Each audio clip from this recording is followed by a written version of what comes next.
Hey guys, Rod Reviews here. This is going to be my first YouTube video, and what I aim to do with my channel is I want to basically just really talk about like a lot of my favorite things such as manga, anime, video games, movies, and TV shows. And honestly, one of my favorite things to do is to talk about these things with my friends.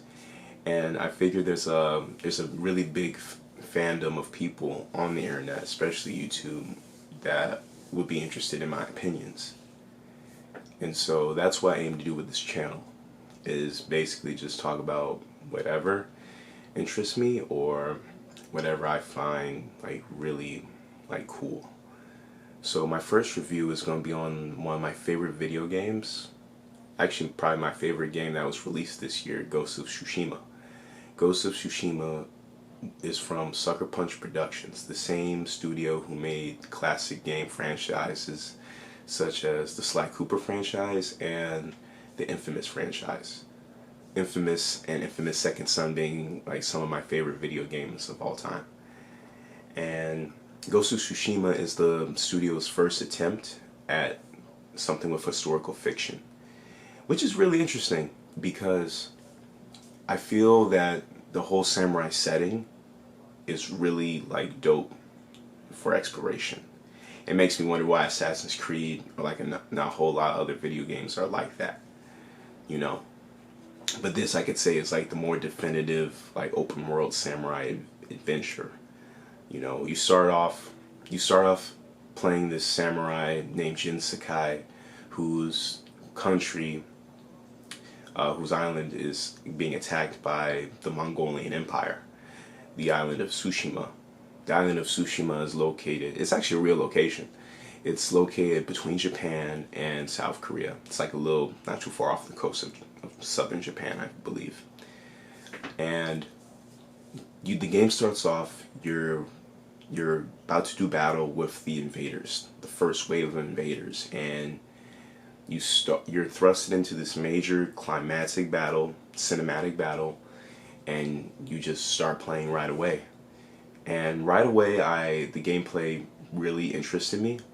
You know, like starting off the game, it's a little difficult, but later on, as you play more, you start to develop other stances. You develop stances such as the stone stance, the wind stance, the water stance, so on and so forth.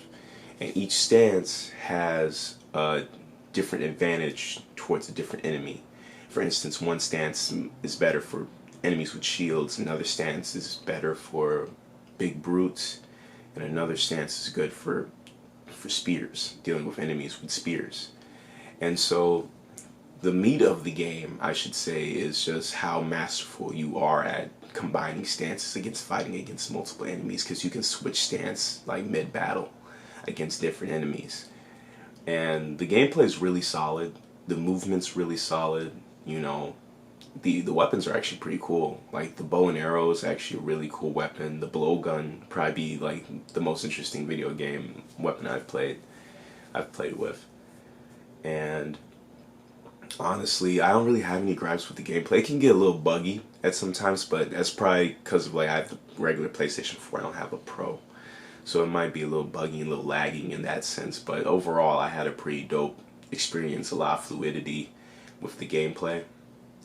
The graphics are very good as well. It's very cinematic, extremely cinematic. You're playing the game watching just like this beautiful landscape, the wind.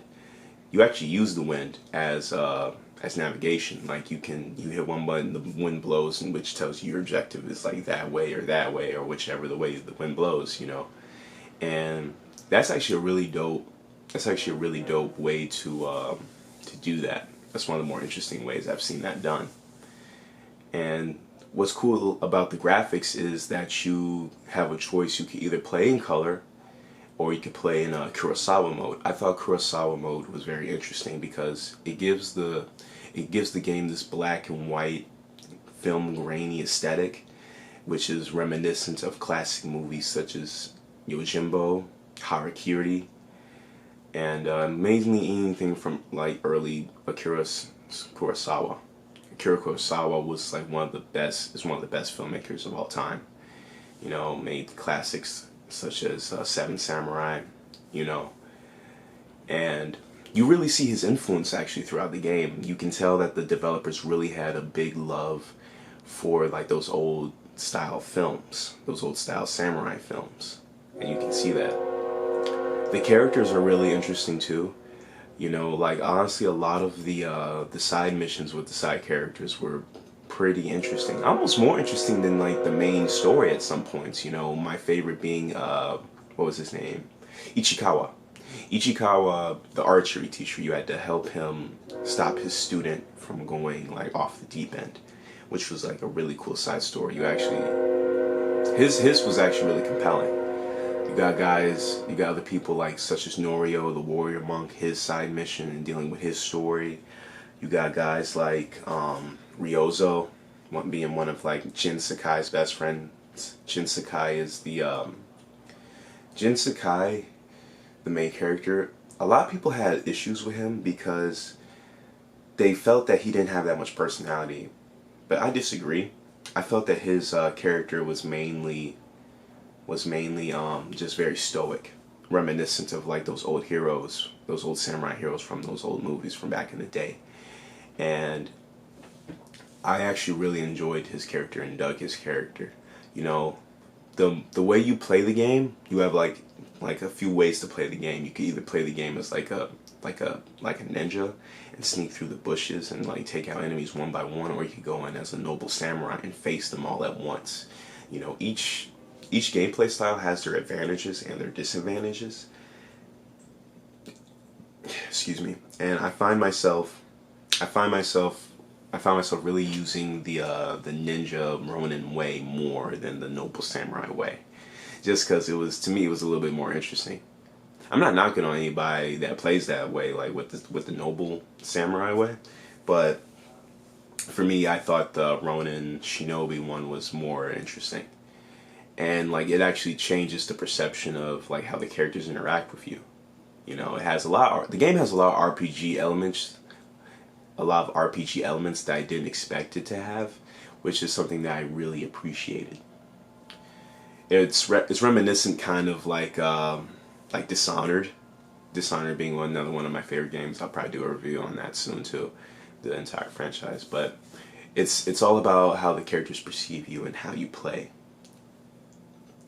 And I found that very interesting with this game, Ghost of Tsushima, that they went with that route. Because either way makes sense in terms of the story. You know, I thought it made sense for him to be like a badass Ronin, you know, that had to take matters into his own hands to defeat the enemy.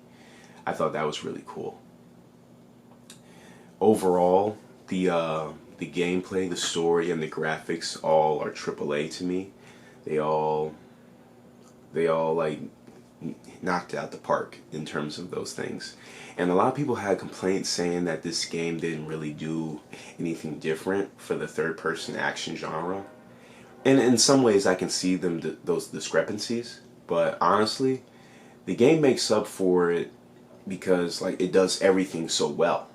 You know, if it's not going to do anything like extremely different to the genre, it might as well excel in all the things that are pre-existing, you know.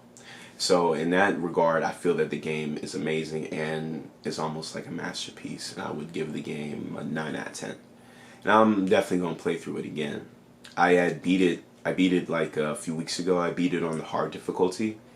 And honestly, the hard difficulty isn't that difficult. It felt more like a decent medium, you know. And I beat the main story on hard, and I liberated all the territories. All I have right now is like a few side stories to do right now. But honestly, that was my first review. There will be more reviews to come soon. Thank you for checking out this video. Do not forget to like and subscribe for more content. Thank you.